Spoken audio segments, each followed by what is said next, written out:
मोठा आहे.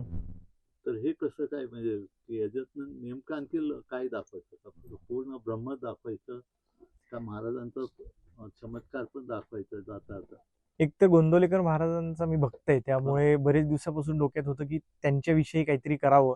आणि केतन दस आपले जे रायटर आहेत त्यांना मी सांगितलं की असं काहीतरी डोक्यात आहे. मग आम्ही दोघांनी ब्रेन स्टॉर्म केलं की काय विषय मांडता येईल. तर त्यांचा मेन विषय म्हणजे जेवण तुम्ही सगळ्यांना द्या, अन्नाला कधी नाही म्हणू नका कोणाला, असा विषय मांडायचा होता. मग त्याच्यात त्यांचा जप आला, ह्या सगळ्या गोष्टी आल्या आणि त्याप्रमाणे आम्ही मग तो विषय मांडायचा ठरवला. पण अशी इच्छा होती की खूप मोठं नको, आता सोशल मीडियावर फार मोठं केलं किंवा आता सध्या कोणी फार मोठं बघत नाही, तर तो विषय छोट्या पद्धतीने कसा एकदम चांगला मांडता येईल असाच एक विचार होता. पण ते झटकन म्हणजे जो चेंज होतो तो इतका छान वाटतो आणि जाणवत म्हणजे पहिल्यापासून मला वाटतं की सुबोध भावेंची एंट्री झाली तेव्हापासूनच जाणवतं की महाराज आले आणि ते ज्या पद्धतीने बोलतात, बरोबर ज्या पद्धतीने तुला हे करतात आणि वडिलांच्या आठवणी सांगतात, तिथे कळतं की हे महाराज आले. बरोबर आहे. तर छान ती फार छान वाटली आणि कुठे जास्त म्हणजे हे नाही की चमत्कार नाही, सहजपणे दाखवता येईल ते.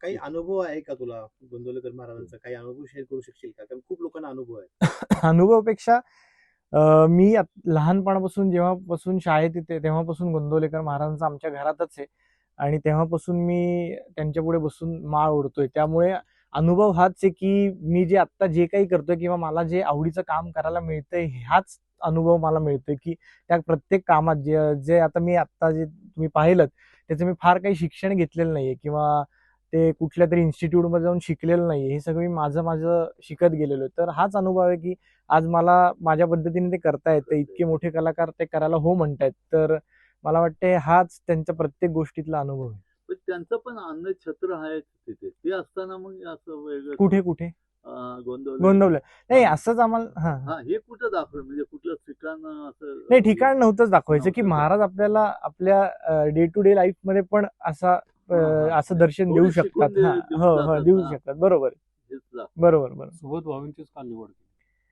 मला म्हणजे पहिलं जेव्हा आमचं ठरलं तेव्हापासून एकच नाव डोक्यात होतं की सुबोध सर, आणि एवढीच इच्छा होती की त्यांनी नाही म्हणू नये, कारण की त्याच्या पुढचं नाव मला कुठल्या डोक्यात नव्हतं. त्यामुळे एवढीच इच्छा होती की ते हो म्हणावेत आणि ते पहिल्या झटक्यात हो म्हणाले. त्यामुळे सुबोध भावे म्हणजे सगळे लोकमान्य टिळक सुबोध भावे, बालगंधर्व सुबोध भावे लोक वाटत नाही, ते त्यांचा चेहराच तसा आहे ना, त्यामुळे ते त्या भूमिकेत बरोबर परफेक्ट बसतं ते.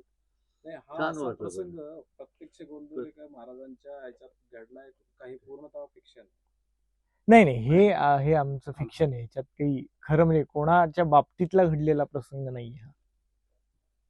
पण जे महाराजांचे भक्त आहेत त्यांना तर आवडेल, ते तर होते, पण जे नाहीत त्यांना पण ते जास्त आहे. आता आमच्यासारखं म्हणजे मी ऐकलंय महाराजांबद्दल, पण इम्प्रेस झालं की थोडक्यात जी मजा असते. बरोबर. म्हणजे माझं आणि केतन दस त्यांचं हेच बोलणं चालू होतं की असं नाही व्हायला पाहिजे की फक्त महाराजांची फिल्म आहे म्हणून ते बघायला पाहिजे. त्याच्यात ती स्टोरी सगळ्यांना अपील व्हायला पाहिजे आणि मग त्याच्यात महाराज आहेतच. म्हणजे खरं तर आता तुला रील्स मुळे खूप जास्त ओळखतात लोक. अचानक हा टर्न कसा काय, म्हणजे टुवर्ड्स फिल्म कसं काय पुढे, म्हणजे शॉर्ट फिल्म पुढे करायचे काही विचार आहेत का? रील्सवर चालू आहे काय वेगळा एखादा सिनेमा? हो, म्हणजे माझ्या सगळंच डोक्यात आहे. ते आता कशा पद्धतीने बाहेर येते माहिती नाही, पण आता हे डोक्यात आलं आणि ते सगळ्याच गोष्टी जुळून आल्या आम्हाला. आता मी आता इथे बसल्यावर पाहत होतो की मी सुबोध सरांना 3 जुलैला मेसेज पाठवलेला आणि आज आपण 24-25 जुलै जे काय आहे ते, आणि आज ती फिल्म रिलीज होऊन 2 दिवस झालेत. त्याला युट्यूबवर 3.5 लाख पेक्षा जास्ती व्ह्यू आहेत. त्याला हाईप्ड व्हिडिओज मध्ये टाकलं गेलेलं आहे युट्यूब इंडियाने, ती मराठी फिल्म असून. त्यामुळे आम्ही हा विचार पण केला नव्हता की 20 दिवसात एवढं काय होईल किंवा सुबोध सर लगेच दुसऱ्या दिवशी हो म्हणतील आणि या सगळ्या गोष्टी होतील. पण ते सगळं जुळूनच आले. आता पुढचं सुचलं आणि तसं जुळून आलं तर होईल. पुढे काय आहे तुमचा प्लॅन याच्यामध्ये? आता पुढे दुसऱ्या काही फिल्म्स करायच्या आहेत का? म्हणजे त्याला असं धरून की शॉर्ट फिल्मला तुमच्या मिसेसनी अर्थसहाय्य केलं. हो. चित्रपटाला मला वाटत नाही चित्रपटाला करण्या एवढं अर्थसहाय्य त्यांच्या नवऱ्याकडे आहे, पण ते कोणाच्या नवऱ्याकडे किंवा कोणाच्या बायकोकडे ते असेल तर त्यांच्या आता आम्हाला हात जोडावे लागतील की तुम्ही याच्यात सामील व्हा. पण जर अशी काही कन्सेप्ट सुचली तर नक्कीच डोक्यात येईल काहीतरी मोठं करायचं. पुरुषाच्या मागे बाई उभी राहते. हे हो, लक्षात त्याच्यात एक उलट वाक्य हा, होतं, उलटं आता एक वाक्य. उलट खरं. आहे. त्यामुळे दोन्ही म्हणजे गोष्टी. नक्कीच लवकर चित्रपट येईल. पण मला एक बोलायचं होतं की मी तुझ्या काही रील्स पाहिलं आणि आमच्या वयातल्या लोकांना सुद्धा ते आवडतं. हो, काहीतरी त्यामध्ये आहे असं. थँक्यू. पुढे जाऊन फक्त डिवोशनल फिल्म करायच्या आहेत की वेगळ्या नाही नाही नाही, असं काही नाही. म्हणजे थोडा वेगळ्या पद्धतीच्या पण गोष्टी दाखवायच्या. म्हणजे आता रील्स नंतर शॉर्ट फिल्मची अपेक्षा करू आम्ही. हो, म्हणजे रील्स पण आणि शॉर्ट फिल्म्स पण आणि फिल्म सगळ्याचीच अपेक्षा करा. मी पण तीच अपेक्षा करते. आता बघू कसं जुळून येते ते. पण युट्यूबला टाकल्यामुळे मग तो खर्च वगैरे सगळं हे होतं.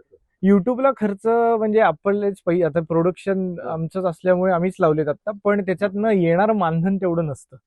अच्छा. हा, त्यामुळे आपल्याला म्हणजे फक्त आपल्या आपल्यासाठी केलेली फिल्म आहे. हो, आणि सगळ्यात महत्वाचं म्हणजे सुबोध सरांनी, मी ते एका लेखात पण लिहिलंय म्हणजे माझ्या कॅप्शन मध्ये, न पैसे की घेता त्यांनी पैसे अजिबातच घेतलेले नाहीत. त्यामुळे माझी ते होते बायको ना. माझी बायको त्यामुळे खुश झाली. फिल्म नाही, ती पैसे नाही म्हणजे खुश झाली. पण आतोर म्हणजे रील मुळे काहीतरी मेसेज दिला जातो. असंच नेहमी तुम्ही डोळ्यासमोर ठेवून काही मेसेजेस फॉरवर्ड करता.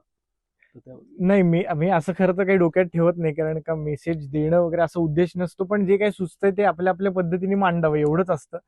पण त्याच्यातनं काहीतरी संदेश जात असेल आणि लोकांना आवडत असेल तर त्याचा आनंदच आहे, फायदाच होतो त्याचा. नाही, 12चं तुम्ही म्हणजे पुणेकरांचं खूप प्रमोशन केलं आणि हो पुणेकर कसे असतात ते पूर्ण आताच्या पिढीला तुम्ही दाखवताय. हो, ते आम्ही दाखवतोय. काही वाटतं आम्ही डिमोशन करतोय, पण तुम्ही आता म्हणलात प्रमोशन, म्हणजे ते प्रमोशनच असेल. पण रील्स आजच्या तरुणांना रोजगार मिळून द्यावे, एक कमावायचं साधन. इंस्टाग्राम तुम्हाला पैसे नाही देत, पण तुम्हाला त्याच्यातनं रील्स म्हणजे तुमचं जर फॉलोईंग असेल, लोक बघत असतील, तर तुम्हाला ब्रँड्स मिळतात. मग ते ब्रँड तुम्हाला पैसे देतात की आमची ऍडव्हर्टाईज करा, आम्ही तुम्हाला पैसे देतो. इंस्टाग्राम स्वतः पैसे नाही देत. नाही देत. आणि याच्यामध्ये ह्या शॉर्ट फिल्म मध्ये युनिव्हर्सल मला एक अशी गोष्ट वाटली की तुम्ही नाव म्हणजे फोटो वापरताना गोंदवलेकर महाराजांचा जरी वापरला तरी इतरही देवांचा जरी वापरला असता, अर्थात कुठलेही. हो, साईबाबांचा वापरला असता किंवा स्वामींचा वापरला वापरला खरंय, असता. हो. ती कन्सेप्ट, कारण प्रत्येकाचं अन्न छत्र आहे. बरोबर आहे. आहे तर ती युनिव्हर्सल, ती 100% ज्याला आपण मानतो त्याला समोर ठेवलं की झालं. ते गाणी जसं निघतात ना, म्हणजे भजनं निघतात, फक्त देवाचं नाव बदलतं. बरोबर. चाल वगैरे तीच असते. शब्दही तेच असतात. बरोबर. तुमच्यामुळे एक ब्रँड निर्माण झाला, जो बोर्ड दाखवतात नाही का, नाम म्हणजे फलक, हो. त्याबद्दल थोडस. कुठला ब्रँड? फलक जे दाखवतात ना, पाटी.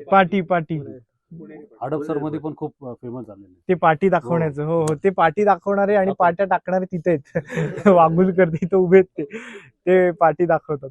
पण ते तुम्हामुळेच आलेत ना. हो, पाटी आम्ही सगळेच पुणेकर आहोत आणि हे सगळं पाट्या टाकण्याचं आम्ही सगळंच काम करतो. त्यामुळे मग ते रील मध्ये पण पाट्या टाकणंच होतं आमचं. पुणेकरांना बदनाम फक्त पुणेकरच करतात. खरंय. पाट्या टाकून खरंय.